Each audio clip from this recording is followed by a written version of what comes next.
Hello everybody, welcome to my channel. Today I am going to recap and explain a recently released movie called Borderline. This is a horror comedy movie set in the 1990s.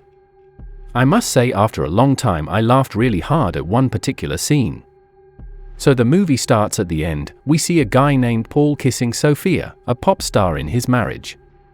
Then his voiceover takes us back to the beginning where we see him roaming in a quintessential San Francisco of the 90s.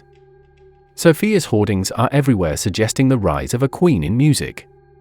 Inside a grand mansion of Sofia in Hollywood we see a dedicated bodyguard named William who goes by the name of Bell. He is busy solving puzzles when he hears the doorbell. Upon checking, Paul is standing with a red rose in his hand as he wishes to propose Sofia tonight. Apparently, he is well known as a stalker to Bell and others on Sofia's crew who always took him lightly. In Paul's imagination, Sofia and he were together for some time with a prospect of marriage and kids. In this backdrop, Bell now stops Paul and asks him to leave. Paul says, "I know all about your puzzle board games with Sofia. She plays with you so that you can move on from the death of your wife from cancer." Intrigued with surprise as to how he could have known this, he asks him again to leave and threatens him with the police. Paul, slightly disappointed, gives him a high five and leaves. Moments later, the doorbell rings again, but this time Paul is holding a knife to his throat. This scares Bell, who understands that something is wrong with Paul and starts to placate him. Paul asks Bell to act as Sofia and insists. He says, "I love you." Bell plays along, he even accepts an imaginary ring. Paul reveals his great plan for a wedding in a church with his buddy JH and Pastor Lutzner. He had even imported an Indian Rajput wedding dagger. I will tell you more about the history of this dagger later. Bell quietly agrees to all this and Paul in happiness hugs him. All of a sudden from nowhere Paul stabs Bell in his gut a couple of times and escapes into the mansion. Once inside he pretends as if the house is his. He bathes, dances butt naked to loud music and eats food. Bell gains consciousness and survives the attack when water starts flowing from the thing of a Roman-era kid sculpture. 6 months down the line, Sofia is now casually checking out a basketball player for Rhodes. Just then, her assistant Kayla informs her that Bell has arrived. Yep, Bell's still alive and raring to go, back to guarding Sofia. For Sofia, he is like a family. To cope with his absence, she has continued playing his favorite puzzle games. But Bell's daughter Abby isn't happy about this. She thinks the job of a bodyguard is not right, as it makes Bell to value Sofia's life more than his own. She also mentions that Paul had called her again. It's been frequent. Why is Paul's calling her? That's something we'll find out later. Meanwhile, now we see a new character, JH, Paul's childhood friend. JH picks up a package sent by Paul, grabs some stuff from a storage room, and takes off. That night, Sofia and Rhodes hit a club to party, but a news flash on TV reveals that Paul and a French girl named Penny have escaped from a mental institution. Paul had hatched a plan to abduct Sofia from her house for his marriage, where Penny is helping him for the thrill of it. Paul introduces her as his assistant. When Bell hears this news, he asks his sister Eleanor to be vigilant and heads out. Bell and the police arrive at the mansion and inform her and Rhodes about Paul.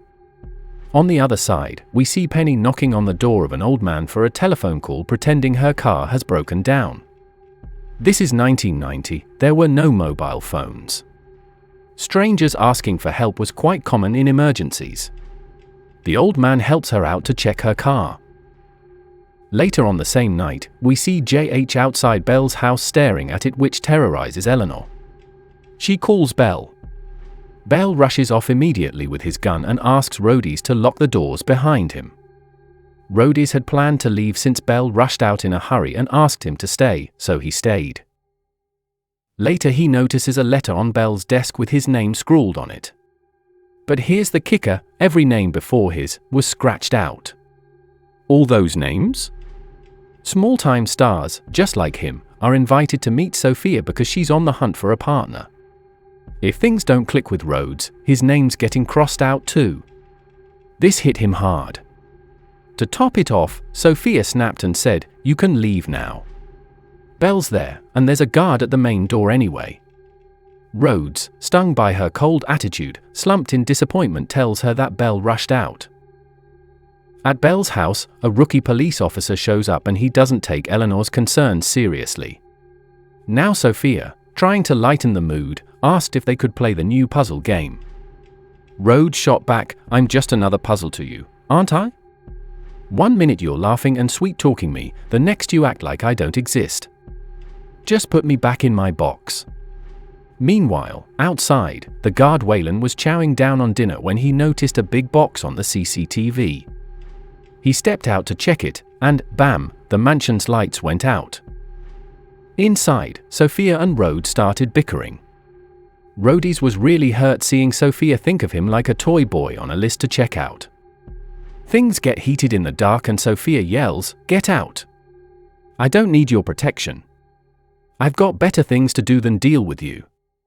Outside, Penny ambushed Waylon. He fought back, but she shoved a flashlight into his mouth, knocking him out cold. Rhodes, fed up, stormed off to turn back the lights while Sofia began locking every window and door.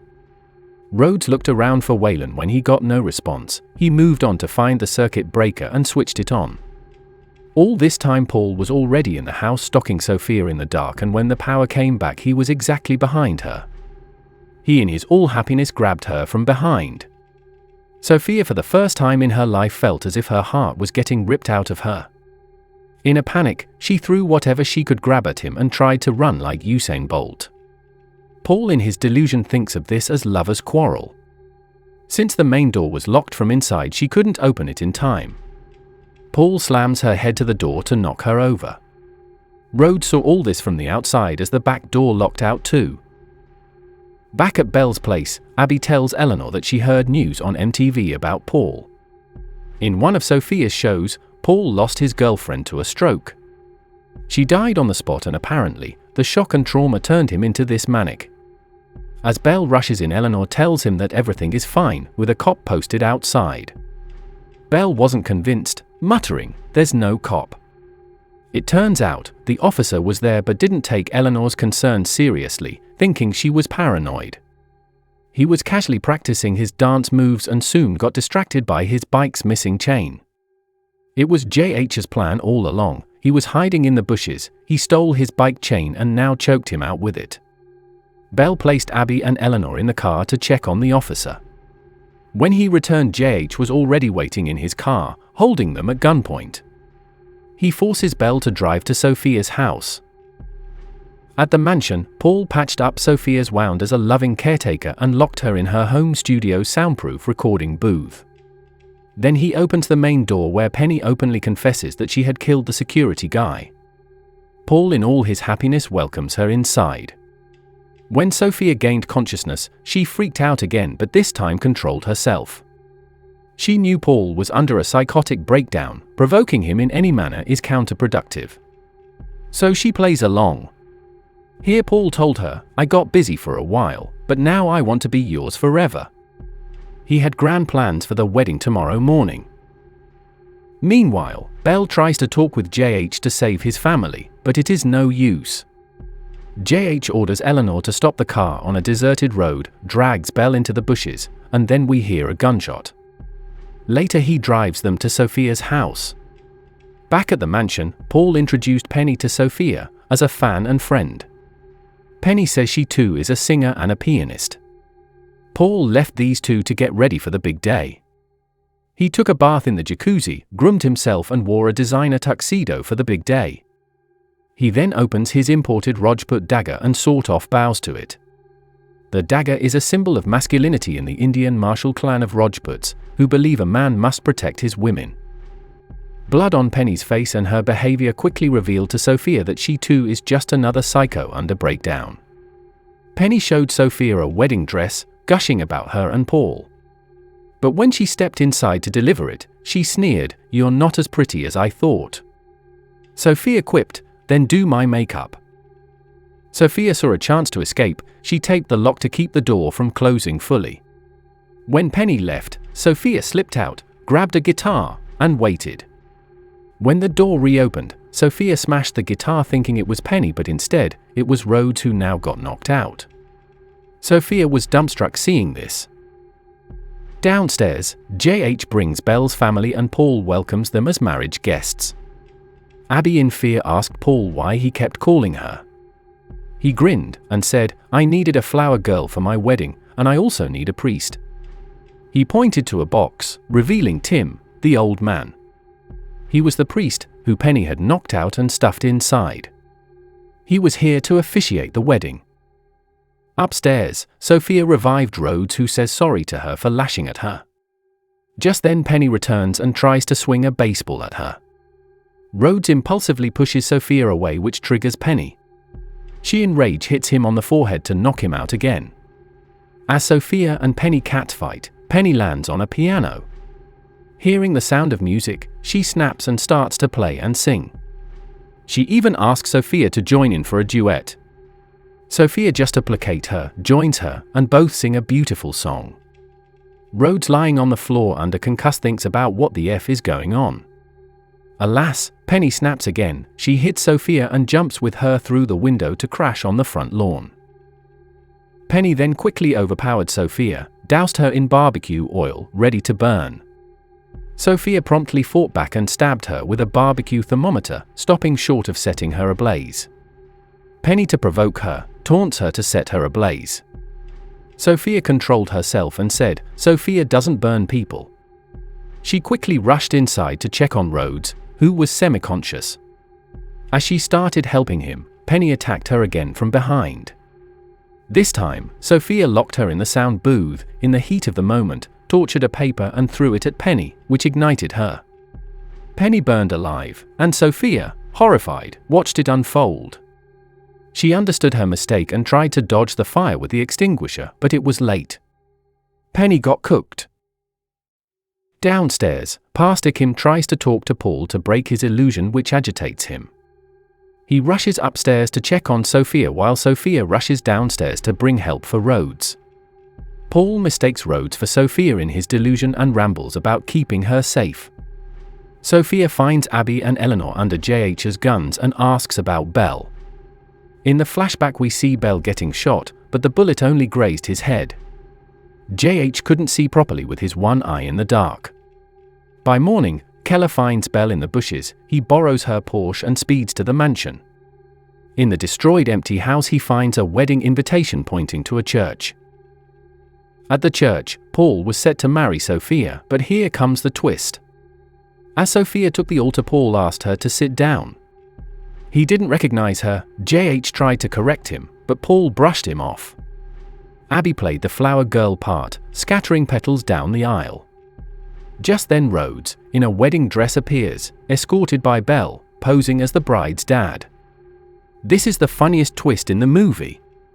Belle whispered to Rhodes to stay calm as Paul gets violent when confused. Belle slipped Sofia a knife while pretending to greet the guest.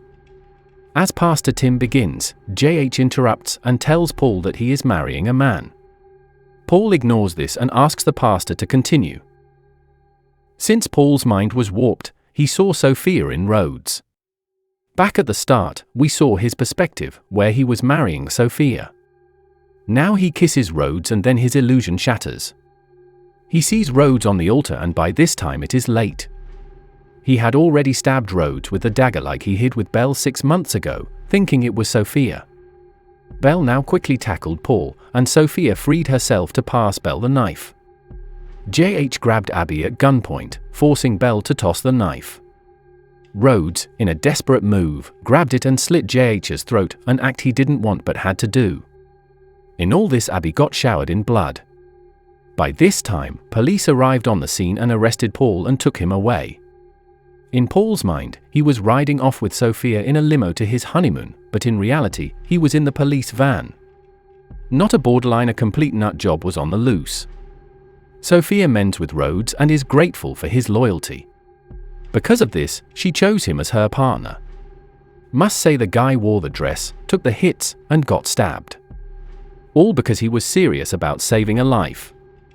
Any other rich player in his place would have bailed out. Finally, Belle too realizes the seriousness of his job description and decides to quit the job. As for Paul, he is still in his delusion. In his imaginary world, his entire plan was a success, and he was happily married to Sofia. Here is what I think what's going on here. Paul's girlfriend died suddenly while attending Sofia's show. From then his mind snapped. He started confusing Sofia with his girlfriend, and at the same time, somewhere in his mind, he resented her. He stabbed Belle and Rhodes the moment after the marriage. The ending of the marriage triggered the resentment side of the personality, which always blamed Sofia for the death. But his mind was so fractured that it could not hold on to one personality for longer. The movie grips you to the end and has lots of funny moments. I hope you enjoyed this recap. Please subscribe to my channel and give it a like. Thanks for watching.